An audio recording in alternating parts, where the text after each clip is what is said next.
On fait des fautes, mais on se soigne. Tous les jours, un comprimé audio effervescent pour améliorer son français. Comprimé numéro 5. Accordez le mot qui suit la préposition sans, S-A-N-S, tu sauras. Doit-on mettre le singulier ou le pluriel après la préposition sans, S-A-N-S? Par exemple dans la phrase « Ayant rendez-vous chez sa nouvelle kiné, Patrick met son plus beau pull jacquard sans manches ».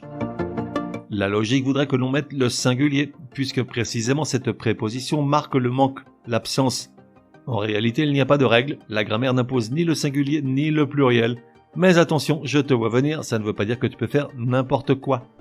En fait, c'est une question de logique, de bon sens. Ainsi, dans un pull sans manches, manche s'accorde au pluriel, puisqu'un pull est censé en avoir deux, comme papa, ou alors tu tricotes comme une quiche. Petit rappel de l'épisode d'hier, dans l'expression « un pull est censé en avoir deux », censé s'écrit C-E-N-S-E, puisqu'on peut le remplacer par « supposé ».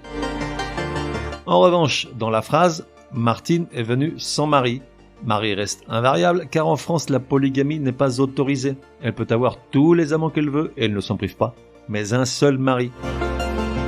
Cependant, dans bien des cas, on peut accorder tant au singulier qu'au pluriel, selon qu'on désigne une ou plusieurs choses manquantes.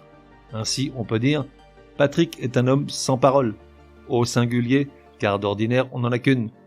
En revanche, on dira « Abasourdi, Martine est restée pour une fois sans parole » au pluriel, car l'on sous-entend que, d'habitude, c'est une vraie concierge. Ensuite, il y a des expressions invariables, donc toujours au singulier, comme « sans détour »,« sans commentaire »,« sans doute »,« sans retour »,« sans abri » ou encore « sans emploi », ces deux dernières s'écrivant avec un trait d'union. Et enfin, sans faute, s'écrit toujours au singulier lorsqu'il signifie impérativement, à coup sûr. Par exemple, le cavalier a fait un sans faute, qui s'écrit aussi avec un trait d'union. Résumé du comprimé numéro 5. Pour que ça rentre, après la préposition sans, S-A-N-S, tu accordes le mot qui suit au singulier ou au pluriel en fonction de la logique de chaque cas, selon le nombre de choses qui manquent. Patrick a mis son plus beau pull sans manches, avec un S car pull a deux manches. Mais Martine est venue sans mari, pas de S puisqu'une femme ne peut avoir qu'un mari à la fois, et du reste elle a bien assez de Patrick et son pull sans manches.